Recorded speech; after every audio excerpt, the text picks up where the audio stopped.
Buonasera e benvenuti a tutti. Sono qui per parlarvi di un argomento molto importante. Sapete che ci sono molte erbe nei vostri prati e giardini che sono commestibili?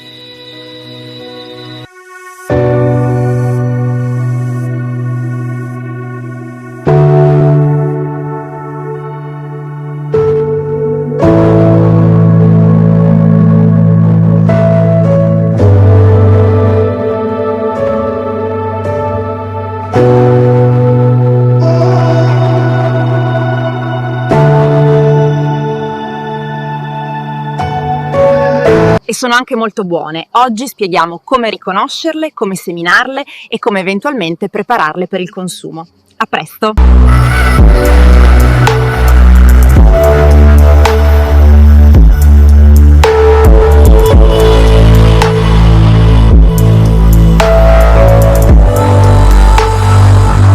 Fiori ed erbe, il gusto della natura nel piatto. Immagina di buttare via del cibo prelibato e gratis ogni giorno senza nemmeno accorgertene. È esattamente quello che molti di noi fanno con le erbe selvatiche commestibili. Ciao a tutti, appassionati di natura, giardinieri curiosi o semplicemente chiunque ami mangiare bene e sano. Oggi vi porto in un viaggio affascinante nel mondo delle erbe selvatiche commestibili. Un vero tesoro nascosto che la natura ci offre generosamente. Molti le vedono come semplici erbacce, ma vi assicuro che sono molto di più. Sono un concentrato di sapori unici, benefici per la salute e un modo incredibile per connettersi con la terra. Scopriremo insieme come riconoscerle, come farle crescere nel vostro giardino o raccoglierle responsabilmente, come cucinarle per esaltarne il sapore e persino come conservarle per averle a disposizione tutto l'anno. Preparatevi a cambiare il vostro modo di guardare al verde che vi circonda.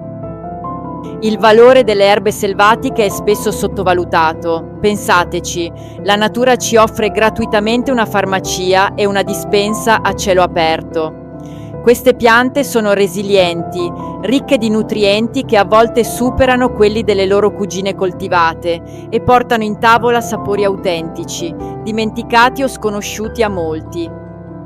È un'opportunità fantastica per arricchire la nostra dieta, esplorare nuovi orizzonti culinari e allo stesso tempo approfondire il nostro legame con l'ambiente. Non è solo questione di cibo, è un vero e proprio stile di vita. Il primo passo, e il più cruciale, è imparare a riconoscere le erbe selvatiche. Qui la sicurezza è fondamentale. Non si scherza con la natura. Alcune piante commestibili hanno dei sosia tossici che possono essere molto pericolosi. Non fidatevi mai del "penso che sia". Dovete essere certi al 100% di quello che state raccogliendo. È un po' come distinguere i funghi. Un errore può costare caro. La regola d'oro è: se non sei assolutamente sicuro, non raccogliere, non cucinare e soprattutto non mangiare. Allora, come si fa a diventare dei detective delle erbe selvatiche? Ci sono diverse risorse preziose. Per prima cosa, procuratevi delle buone guide specializzate o dei libri da campo, magari con illustrazioni chiare e dettagliate. Portateli sempre con voi durante le vostre passeggiate. Un'altra cosa fantastica è partecipare a corsi di riconoscimento sul campo, magari organizzati da associazioni naturalistiche o da esperti botanici.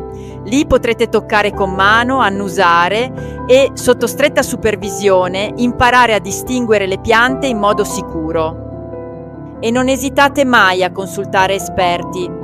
Un buon erborista, un contadino anziano della zona o un botanico possono darvi consigli preziosi e aiutarvi a evitare errori. L'esperienza degli altri è una risorsa inestimabile in questo campo. Ora parliamo di alcune delle erbe selvatiche più comuni e facili da trovare, veri e propri gioielli che potreste già avere nel vostro giardino o trovare facilmente nei dintorni. Iniziamo con la cicoria selvatica, un classico della cucina contadina. Riconoscerla è abbastanza semplice. Le sue foglie, spesso dentellate e di un verde intenso, formano una rosetta basale. In estate produce dei fiori azzurri, quasi eterei. La cicoria è incredibilmente versatile. Si può mangiare cruda in insalata, magari con un filo d'olio e limone, oppure cotta, ripassata in padella con aglio e peperoncino, perfetta come contorno. Il suo sapore leggermente amaro è un vero toccasana, ottimo per depurare il fegato. Poi c'è l'ortica, spesso temuta per le sue punture, ma un vero superfood se trattata con rispetto. Per raccoglierla, armatevi sempre di guanti spessi e magari di un paio di forbici. Le sue foglie sono di un verde scuro, a forma di cuore allungato e ricoperte di peli urticanti, ma non abbiate paura.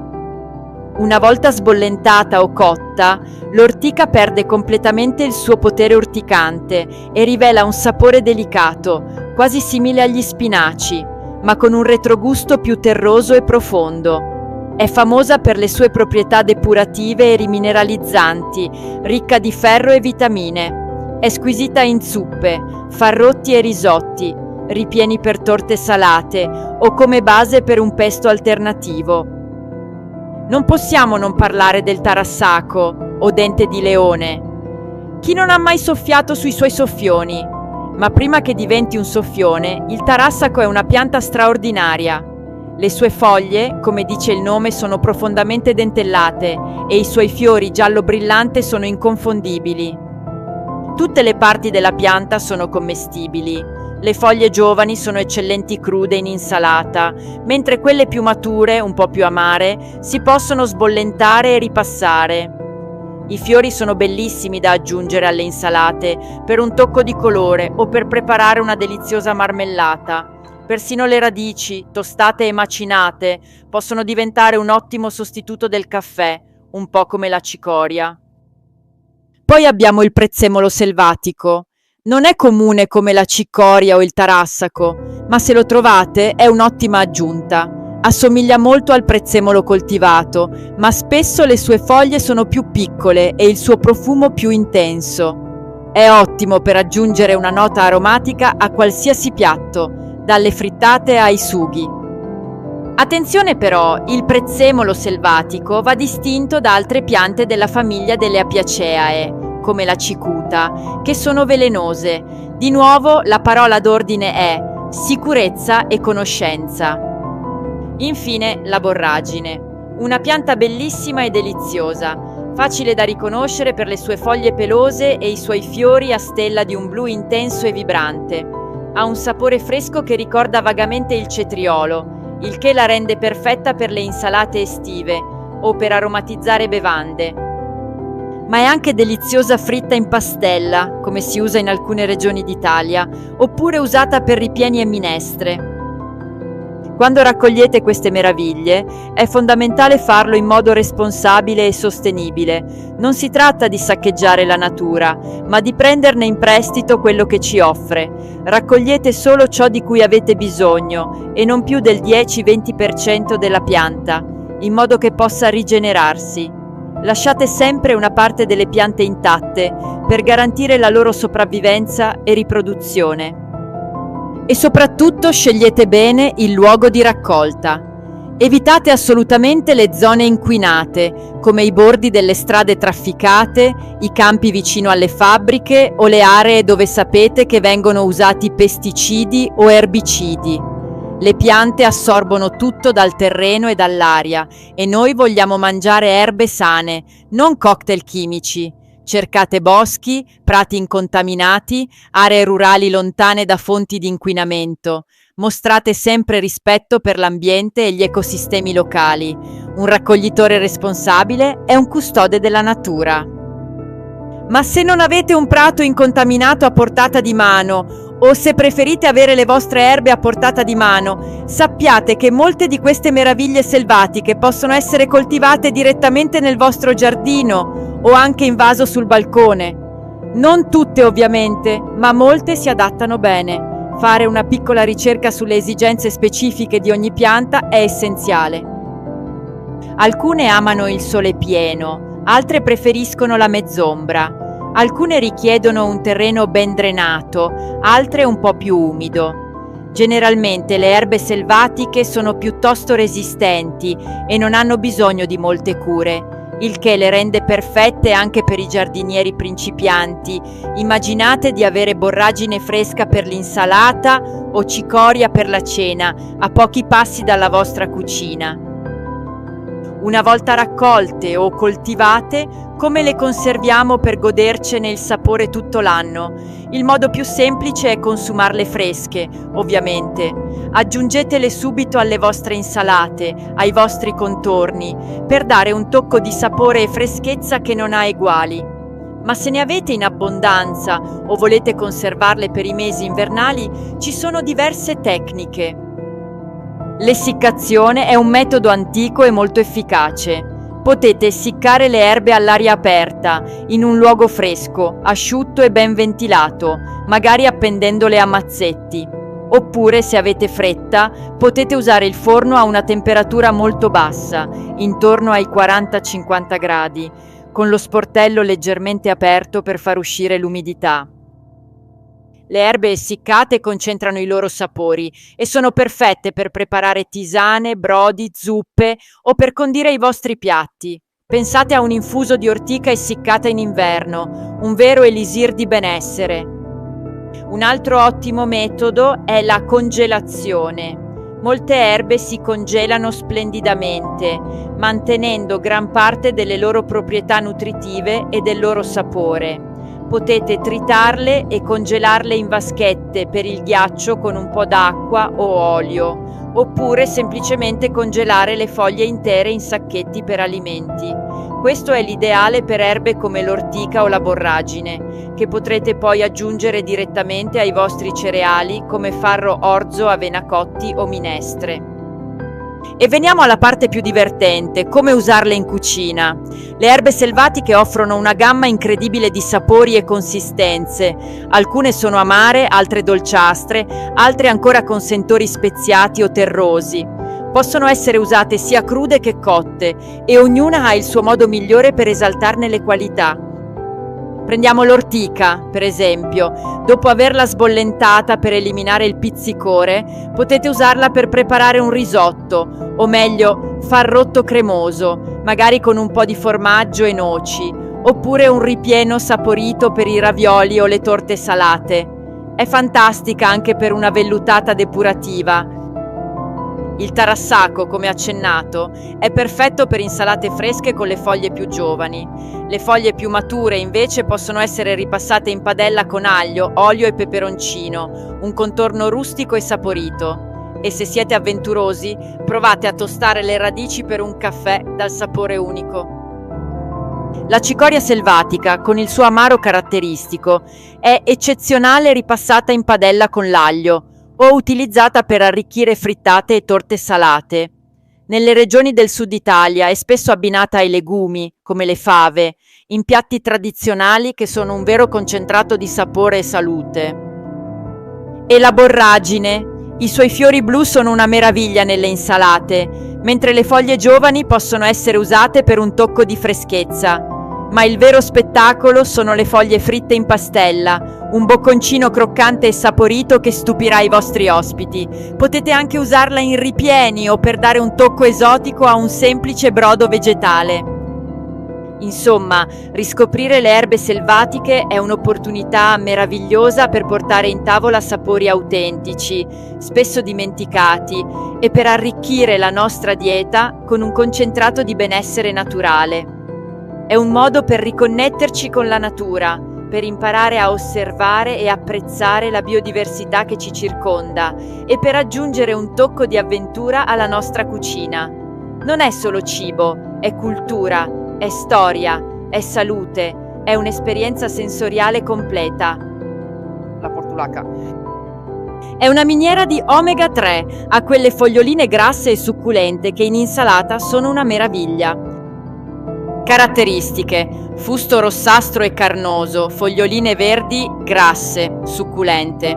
I fiori sono piccoli e gialli, ma si aprono solo con il sole pieno. Superfood è l'erba con il più alto contenuto di omega 3, acido alfa-linolenico, in natura. Un toccasana per il cuore e la circolazione. Curiosità sul nome. Portulaca deriva da piccola porta, perché il suo frutto si apre come uno scrigno per liberare i semi. Uso in cucina. Cruda in insalata per mantenere intatti gli omega 3 e la vitamina C, oppure nelle frittate. Ha un sapore fresco e leggermente acidulo. Il sapore, fresco, acidulo e leggermente sapido, è una sferzata di energia cruda. Il crespigno o grespino. Del crespigno si usano principalmente le foglie, specialmente quelle più giovani e tenere che crescono alla base, la rosetta basale. Il bello del crespigno è che, a differenza di altre erbe selvatiche, è molto versatile. Le foglie tenere si possono mangiare crude in insalata, sono dolci, non amare. Le foglie più grandi si mangiano cotte, proprio come gli spinaci o la bietola. Misto di campo, lessato insieme a cicoria e tarassaco. Il crespigno addolcisce il mix. Ripieno magico, perfetto per torte salate, ravioli o frittate. In padella, semplicemente ripassato con un filo d'olio e aglio. La malva, le foglie. Sono il cuore della pianta in cucina. Hanno una consistenza particolare per via delle mucillagini. Rendono le minestre e le zuppe di cereali come farro, avena e orzo densi e vellutati, in modo naturale, senza bisogno di aggiungere troppi grassi. È una medicina naturale, è antinfiammatoria e lenitiva. Se qualcuno ha mal di gola o bruciore di stomaco, la malva è la sua migliore amica. Anche i frutti della malva sono commestibili, hanno un sapore che ricorda la nocciola e i bambini un tempo le chiamavano panine. È la pianta della dolcezza per eccellenza, è ricca di mucillagini che hanno un effetto lenitivo e sfiammante per tutto il corpo. Proprio come l'ortica, le foglie di malva tritate rendono le vellutate più cremose e delicate. Zuppe di cereali come farro, frumento, orzo e avena o mais alla malva è un piatto raffinatissimo. Le foglie più giovani e tenere possono essere aggiunte alle insalate miste. I fiori, seccati insieme alle foglie, creano la tisana perfetta per rilassarsi e sfiammare le vie respiratorie. La piantaggine. Esistono due tipi comuni, quella con le foglie larghe e tondeggianti, quella con le foglie strette e lunghe. Entrambe hanno delle venature verticali molto forti e resistenti, quasi come dei fili. La piantaggine ha un sapore molto particolare, sa leggermente di fungo champignon. Si cucina esattamente come gli spinaci. Scottala in acqua bollente e poi ripassala in padella con margarina e salvia, oppure aglio, olio e peperoncino. Tritata finemente aggiunge quel retrogusto di bosco che rende le zuppe speciali. Frullare le foglie tenere con pinoli e parmigiano per un condimento originale. Le foglie più grandi, passate in una pastella leggera e fritte, sono uno stuzzichino croccante che stupisce sempre tutti. Se siete nei campi e vi punge un insetto o un'ortica, cercate la piantaggine. Strofinate una foglia sulla pelle e le sue proprietà lenitive vi toglieranno subito il bruciore. Silene o Silene vulgaris. La specie più nota è la Silene vulgaris, chiamata anche in molti altri modi a seconda della regione. Ha quei bellissimi fiori a forma di palloncino, chiamati bubbolini, che i bambini fanno scoppiare sulla mano. Come consumarla? Della silene si raccolgono i germogli giovani e le foglie tenere, preferibilmente in primavera prima della fioritura, poiché con il tempo le foglie tendono a indurirsi e a diventare amare. Cruda. I germogli più teneri possono essere aggiunti alle insalate o misticanze per un tocco di freschezza che ricorda il sapore dei piselli freschi. Cotta. È l'uso più comune. Può essere preparata come gli spinaci o le bietole. Risotti, o meglio farrotti, uno degli usi più celebri, il classico risotto o farrotto agli strigoli. Frittate e torte salate, perfetta per arricchire ripieni di uova e pasta sfoglia. Pasta e minestre, ottima nei sughi o come base per zuppe di stagione. È considerata una delle erbe più pregiate. Per il risotto, o meglio con cereali più sani, cotti come frumento, farro e orzo, è la numero 1 in assoluto. Proprietà nutrizionali. È considerata un vero e proprio integratore naturale, essendo ricca di vitamina C e sali minerali, antiossidanti e grassi essenziali come l'acido linoleico. Ha inoltre proprietà emollienti e diuretiche. Nota di cautela: assicurati sempre di identificare correttamente la pianta prima del consumo. Una volta fiorita, la pianta accumula una maggiore quantità di saponine, che possono risultare irritanti per lo stomaco in dosi eccessive. Il luppolo selvatico o luvertilla. Sembra un asparago molto esile e scuro, con la punta che ricorda una piccola pannocchia tenera. Era il re dei risotti, ma sappiamo che il risotto non è adatto a chi segue una sana dieta. Molte persone per problemi di sovrappeso, a causa del suo alto contenuto di carboidrati e basso contenuto di proteine, quindi molto più calorico di tutti gli altri cereali, e a causa di diabete e intolleranze, non possono mangiarlo, anche per i numerosi metalli pesanti nocivi che contiene. Anzi, sono in forte aumento le persone che non possono proprio mangiarlo. È molto più buono, leggero, digeribile e sano inserire queste erbe selvatiche, come il luppolo selvatico, in cereali come farro, orzo, avena e grano saraceno, cucinati nello stesso identico modo in cui si cucina il riso, ma i suddetti cereali sono un'alternativa molto più sana, leggera e digeribile. Io stessa li mangio molto con fagioli normali o di soia, piselli e lenticchie. Si taglia a pezzetti piccoli e si fa soffriggere. È delizioso anche nelle frittate. Ha quel gusto amarognolo ma delicato che crea dipendenza. A proposito, vi consiglio di andare a vedere questo nostro vecchio video in cui si denunciano i pericoli che si celano dietro queste diete dannose per la salute. Vi inserisco la schermata cliccabile nella parte finale di questo video. Le frittate è l'uso principe. I germogli teneri tagliati a pezzetti e saltati brevemente in padella con le uova sono un classico della cucina contadina. Danno quel sapore amarognolo ma delicato che è fantastico. Cottura a vapore è il modo migliore per mantenere intatte tutte le proprietà e il sapore originale. Una volta cotto a vapore, si condisce con un filo d'olio buono e limone o un pizzico di sale. Lessato e condito, si scotta in acqua bollente e poi si usa come se fosse un asparago selvatico. Cereali cotti con i Louvertin è un piatto da veri intenditori, molto ricercato nei ristoranti che curano le tradizioni. Agretti o barba di frate.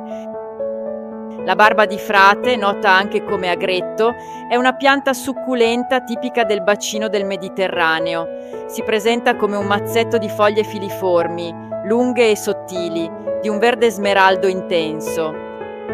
La sua consistenza è croccante e il sapore leggermente acre e salino, perfetto per arricchire piatti primaverili. Anche i fiori si mangiano, non sono solo bellezza ma anche cibo gustoso. Il segreto dei fiori, non solo bellezza per gli occhi, ma nutrimento per l'anima e il corpo. Acaciafiori, Robinia. Come riconoscerla al volo? I fiori sono a grappolo, piampenduli come quelli del glicine, ma bianchi o bianco crema. Hanno un profumo dolcissimo, quasi di miele, che si sente a distanza. Le foglie sono composte da tante piccole foglioline ovali, da 7 a 21, disposte lungo un rametto. Le spine. I rami giovani hanno spesso delle spine robuste alla base delle foglie. Il tronco. Negli alberi adulti la corteccia è molto rugosa, con solchi profondi che sembrano formare dei rombi. I fiori sono deliziosi e famosi in cucina, ma occhio a una regola fondamentale: si mangiano solo i fiori. Tutte le altre parti della pianta, foglie, rami, corteccia e semi, sono tossiche. Le ricette classiche sono: frittelle di acacia. È il modo più amato. Si immerge l'intero grappolo, tenendolo per il gambo, in una pastella leggera. acqua frizzante fredda e farina e si frigge, una spolverata di zucchero a velo e sono divine. Nelle frittate sgrani i fiori dal gambo verde e li unisci alle uova, oppure nelle frittate di ceci, piatto tipico mediterraneo, danno un retrogusto dolce e delicato che contrasta benissimo con il salato. Sciroppo o miele. Puoi lasciarli in infusione per fare uno sciroppo profumato o aggiungerli al miele millefiori per aromatizzarlo. Raccogli i fiori lontano dalle strade trafficate per via dello smog e scuotili bene per far uscire eventuali piccoli insetti che amano il loro nettare. La cacia è proprio il simbolo della primavera contadina. Le rose, la bellezza fatta mito. E prima di proseguire, fermiamoci un secondo a guardare queste rose. Non sono solo un piacere per gli occhi, ma un vero dono per la nostra salute. Ricordate, ogni petalo che raccogliamo porta con sé il profumo della terra e la forza delle vitamine. La natura ci nutre, impariamo a rispettarla. Si possono fare sciroppi, gelatine o usarle nelle insalate, ovviamente se non sono trattate. In insalata i petali, senza la parte bianca alla base che è amara, danno un profumo incredibile. Liquori e sciroppi. Il rosolio è il liquore antico per eccellenza fatto con i petali di rosa. In Liguria, ad esempio, lo sciroppo di rose è un presidio slow food. Marmellata. La confettura di petali di rosa è una delle cose più eleganti e profumate che esistano. Il sambuco. Il sambuco, Sambucus nigra, è un'altra pianta magica delle nostre tradizioni, ma bisogna fare un po' d'attenzione perché ha un gemello cattivo. L'albero. Il sambuco vero è un arbusto o alberello che può diventare alto anche 5-6 metri. Il tronco ha una corteccia chiara e rugosa. Se spezzi un rametto, dentro trovi un midollo bianco soffice come polistirolo. I fiori. Sono bianchi, piccoli e stellati, riuniti in grandi ombrelli piatti, non a grappolo come la cacia. Profumano di fresco e di estate. Le bacche diventano nero-viola quando sono mature, fine estate. Pendono verso il basso perché il peso le fa curvare. Attenzione all'ebbio, esiste il Sambucus ebulus, che è tossico. Come si distingue? L'ebbio è un'erba che non diventa mai albero, resta bassa. I suoi frutti guardano verso l'alto e ha un odore sgradevole. In cucina ha un doppio tesoro. Il sambuco si usa in 2 momenti dell'anno. In primavera, i fiori. Sciroppo di sambuco, famosissimo per fare lo spritz Ugo. Si mettono i fiori in infusione con acqua, zucchero e limone. Frittelle. Come la cacia, anche gli ombrelli di sambuco si possono passare in pastella e friggere. Sono delicatissimi. A fine estate le bacche. Marmellate. Si usano le bacche nere, senza i gambi verdi. Hanno un sapore aspro e selvatico, ottimo per le crostate. Liquori. Il succo delle bacche è la base per sciroppi scuri e liquori digestivi. La famosa sambuca commerciale però usa l'anice, non il sambuco. Regola d'oro. Le bacche vanno sempre cotte, da crude possono dare mal di pancia. Curiosità. Il potere tintorio. Anticamente il succo delle bacche era usato come inchiostro e per tingere le stoffe di un viola intenso o blu scuro. Veniva usato persino per scurire i capelli o per colorare il vino un po' troppo pallido. Le viole, violetta odorata. Estetica e gusto, sono bellissime per decorare, ma hanno anche un sapore delicatissimo, quasi di bosco. In cucina si usano tantissimo brinate, passate nell'albume e nello zucchero, per decorare le torte, ma sono ottime anche nelle insalate primaverili, per dare un tocco di colore. Curiosità, anticamente si faceva lo sciroppo di violetta per la tosse, perché è molto lenitivo. Nasturzio, il fiore piccante, si mangia, e come? È uno dei fiori edibili più completi.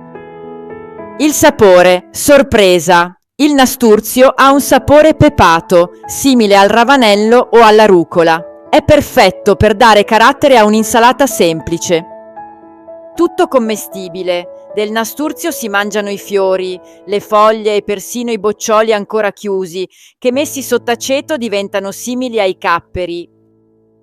Se vi è piaciuto questo viaggio nel mondo delle erbe selvatiche, ora vorrei ancora mostrarvi delle simpatiche slides promemoria che mi sono fatta creare per voi.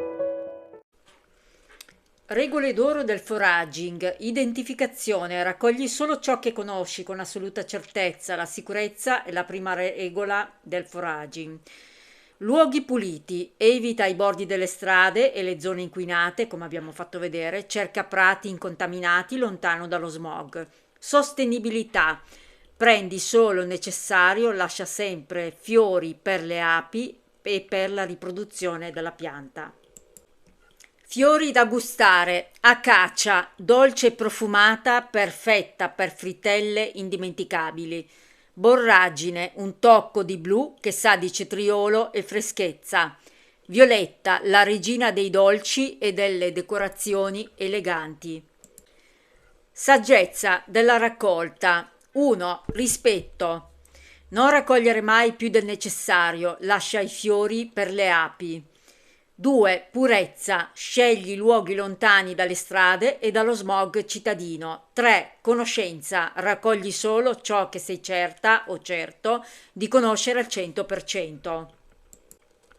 La rosa antica, un elisir di benessere. I petali di rosa non sono solo profumati, sono ricchi di antiossidanti e vitamina C. La marmellata di rose è un classico della tradizione contadina che unisce sapore e salute. Catturare il profumo dell'estate in un barattolo. La rosa, regina delle conserve. Utilizzare i petali di rosa in cucina significa catturarne l'essenza eterna. La marmellata di rose è una prelibatezza antica, ricca di proprietà lenitive e un profumo che incanta i sensi. Ogni petalo è un frammento di sole trasformato in sapore. L'anima della rosa. Sapevi che i petali di rosa antica contengono alte dosi di vitamina C e oli essenziali che calmano la mente? In cucina la rosa trasforma un semplice dolce in una prelibatezza regale. La marmellata di rose, con il suo profumo delicato, è un rimedio naturale per il buon umore. Beh, qui un'altra simpatica slide, i fiori conici, i fiori ghiacciati. La borragine, stella blu, un gusto sorprendente. La borragine, celebre per il suo sapore fresco, che ricorda il cetriolo, i suoi fiori a forma di stella sono un concentrato di vitamina C e potassio, ideale per decorare, insalate, arricchire cubetti di ghiaccio o guarnire vellutate primaverili. I fiori di acacia, oro bianco, sapore e tradizione. I fiori di robinia, pseudo acacia, sono una delizia primaverile. Conosciuti per il loro profumo inebriante, sono perfetti per frittelle dolci o salate in pastella, risotti delicati dal tocco floreale o farrotti, molto meglio, più sani, biscotti e frolle aromatizzate.